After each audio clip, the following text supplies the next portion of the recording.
नमस्कार. मी आबा माळकर. आपण पाहतात लक्षवेध. मंडळी, अमेय घोले आणि राहुल कनाल हे दोन युवा नेते. पूर्वी ते उबाटा सेनेमध्ये होते. आता ते शिंदे यांच्या शिवसेनेत आहेत. त्यापैकी अमेय घोले हे माजी नगरसेवक. अमेय घोले असतील किंवा राहुल असतील, हे दोघही आदित्य ठाकरे यांच्या अतिशय जवळचे नेते. पण नंतर आदित्य ठाकरे यांच्याशी त्यांचं पटलं नाही. आदित्य ठाकरे हे एकाधिकारशाही करतात, लक्ष देत नाहीत, अशी कैफियत मांडत हे दोघंही शिंदे यांच्या शिवसेनेत गेले. आज या दोन्ही तरुण नेत्यांनी एक पत्रकार परिषद घेतली आणि पत्रकार परिषदेमध्ये बॉम्ब टाकला. आपल्याला माहिती आहे मित्रांनो, की त्या अगोदर खिचडी घोटाळा मुंबई महानगरपालिकेच्या अंतर्गत झालेला बाहेर आला आणि त्या खिचडी घोटाळ्यामध्ये सुमारे 8 कोटी रुपये हे परस्पर ढापले गेले, पळवले गेले असा आरोप होता. कोरोनाच्या काळात मजुरांना खिचडीची पाकिटं देण्यासाठी एक कंत्राट दिलं गेलं आणि हे कंत्राट अर्थातच संजय राऊत यांचे जवळचे व्यक्ती सुजित पाटकर यांच्या मार्फत एका व्यक्तीला मिळालं. त्या व्यक्तीने पुन्हा सब कॉन्ट्रॅक्ट दिलं आणि अशा प्रकारे हा एकंदरीत घोटाळा, जो मी आता तुम्हाला थोडक्यात सांगितला, त्या घोटाळ्यामध्ये हे राहुल कनाल आणि अमेय गोले यांचाही सहभाग आहे, असं संजय राऊत म्हणाले. आणि त्यामुळे हे दोन्ही तरुण नेते एकदम संतापले आणि त्यांनी आज पत्रकार परिषद घेऊन सरळ संजय राऊत यांना आव्हान दिलं. खिचडी घोटाळ्याशी आपला काही संबंध नाही.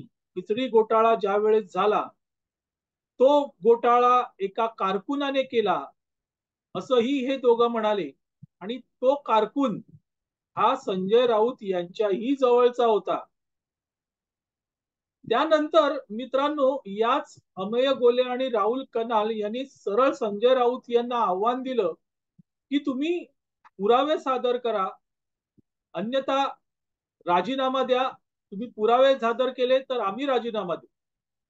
इतकंच नाही मित्रांनो, तर त्या पुढे जाऊन अमेय गोले आणि राहुल कनाल यांनी सांगितलं की त्यावेळेस म्हणजे करोनाच्या काळामध्ये महापौर बंगल्यावर काय डील होत होती आणि त्या ती डील जर तुम्हाला बघायची असतील तर त्यावेळचे महापौर बंगल्याचे सीसीटीव्ही फुटेज जाहीर करा. सुनील बाळाक कदम नावाची व्यक्ती ही संजय राऊत यांचे दौरे ठरवायची. ती व्यक्ती त्यावेळेस महापौर बंगल्यावर नेमकं काय करत होती आणि कोणते डील करत होते हेही त्यांनी स्पष्ट केलं. आणि इतकंच नाही मित्रांनो, तर हिलटॉप हॉटेलमध्ये कुठल्या कारकुनाने काय डील केलं तिकडचेही सीसीटीव्ही फुटेज काढा आणि लोकांसमोर मांडा, असं आव्हानही अमेय गोले आणि राहुल कनाल यांनी दिलं. मंडळी, खरं म्हणजे संजय राऊत हे धडाडीचे नेते आहेत. ते जिगरबाज वगैरे आहेत असं स्वतःलाच म्हणून घेतात. अशा वेळेस संजय राऊत यांनी अमेय गोले आणि राहुल कनाल यांचं हे आव्हान स्वीकारलं पाहिजे. त्यांनी या दोघांचा खिचडी घोटाळ्यातला सहभाग उघडकीस आणणारे पुरावे दिले पाहिजे. इतकंच नाही मित्रांनो, तर महापौर बंगल्याचे सीसीटीव्ही फुटेजही जाहीर केले पाहिजे आणि तिथे बसून कोण नेमकं डील करत होतं हे बाहेर आलं पाहिजे. संजय राऊत हे आव्हान स्वीकारतील का? अर्थातच ते हे आव्हान स्वीकारणार नाही. पण त्या निमित्ताने मित्रांनो, महापौर बंगला जो मुंबईचा ती कधी काळी शान होता, तो महापौर बंगला मात्र पुन्हा चर्चेत आले. मंडळी, या महापौर बंगल्याची भिंती जर बोलू लागल्या तर अशा किती डील बाहेर येतील अशी चर्चा आता खुद्द उबाटा सेनेमध्ये आणि शिंदे यांच्या शिवसेनेमध्ये देखील सुरू झाली. महापौर बंगला हे मुंबईचं गौरव. शिवाजी पार्कला समुद्राच्या समोर असलेला हा बंगला, समोर विस्तीर्ण समुद्र आणि पुरातत्व वास्तूमध्ये मोडणारा हा बंगला, छगन भुजबळांपासून किशोरीताई पेडणेकरांपर्यंत शिवसेनेचे जे जे महापौर होते त्या काळामध्ये बाळासाहेब ठाकरे यांचा हा आवडता बंगला. बाळासाहेब त्यावेळेस महापौर बंगल्याच्या लॉनवर फिरायला जायचे आणि तिथेच मित्रांनो अनेक बैठका देखील व्हायच्या. त्यानंतर मित्रांनो, बाळासाहेब गेल्यानंतर या बंगल्यातच स्मारक व्हायला पाहिजे असं म्हणून हा महापौर बंगला उद्धव ठाकरे यांनी जवळजवळ आपल्या मालकीचा केला. हे मी नाही सांगत, तर असा आरोप खुद्द मनसेचे अध्यक्ष राज ठाकरे यांनीच केलेला आहे. आणि त्यात चुकीचं आहे असं काही वाटत नाही, कारण आता महापौर बंगल्याच्या प्रांगणात क्रिकेट खेळलं जातं, इकडे संध्याकाळी कोणीतरी चालायला जातं आणि हे दुसरं तिसरं कोणी नसून ठाकरे म्हणजे उद्धव ठाकरे कुटुंबीयच त्या महापौर बंगल्यात वावरत असतात. जिथे स्वर्गीय बाळासाहेब ठाकरे यांचं स्मारक होणार आहे, तो महापौर बंगला उद्धव ठाकरे यांच्या ताब्यात गेला, हे काही वेगळं सांगायला नाही. तर उद्धव ठाकरे ज्या वेळेस मुख्यमंत्री झाले त्यावेळेस सगळ्या गोष्टी या महापौर बंगल्यावरून व्हायच्या. उद्धव ठाकरे यांचं त्यावेळेचं कार्यालय हे मंत्रालयातील 6वा मजला, त्यानंतर वर्षा बंगला, त्यानंतर मातोश्री. पण मित्रांनो, या तिन्ही ठिकाणी एकतर मंत्रालयात उद्धव ठाकरे करोनाच्या काळामध्ये 2.5 दिवस होते, त्यामुळे मंत्रालयातलं ऑफिस ओसाड पडले होतं. वर्षा बंगल्यावर तर ते राहायचे नाहीत, त्यामुळे तेही ओसाड पडलं होतं.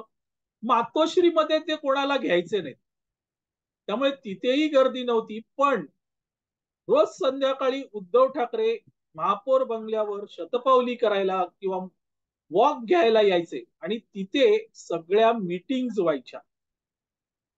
काही लोकांचा आक्षेप आहे, विशेषतः शिंदे यांच्या शिवसेनेतील आमदारांचा, कार्यकर्त्यांचा आक्षेप आहे की सगळ्या डील ह्या त्याच वेळेस व्हायच्या आणि तिथूनच राज्याची सूत्र हलवली जायची.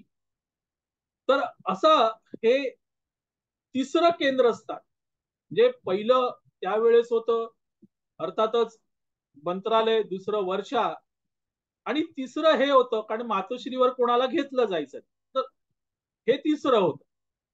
तर असं हे केंद्रस्थान होतं त्यावेळेस महापौर बंगला. आता त्या बंगल्यामध्ये महापौर म्हणजे किशोरी पेडणेकर तर राहिल्याच नाहीत, कारण ते स्मारकाचं सुरू झालं, त्या राणीबागेच्या बंगल्यावर गेल्या. पण हा बंगला मात्र अशा डीलचं केंद्रस्थान होतं आणि ज्या डील्स व्हायच्या त्या तिथे व्हायच्या, हे खुद्द राहुल कनाल आणि अमेय घोलेच सांगतात. आणि त्यामुळे मित्रांनो, मी म्हणतोय की या महापौर बंगल्याच्या भिंतींना जर वाचा फुटली तर असे किती डील बाहेर येतील. आता गंमत अशी आहे की संजय राऊत हे नेमकं सांगू शकतील का की ते डील, जो आक्षेप अमेय घोले आणि राहुल कनाल यांनी घेतला, ते डील्स नेमके झाले कधी, कोणामध्ये झाले, किती कोटीचे झाले, कोणाला कंत्राट देण्यात आली, हे सगळंच्या सगळं महापौर बंगल्यावर झालं का? आणि हाच महापौर बंगला खरंच आता बोलणार का?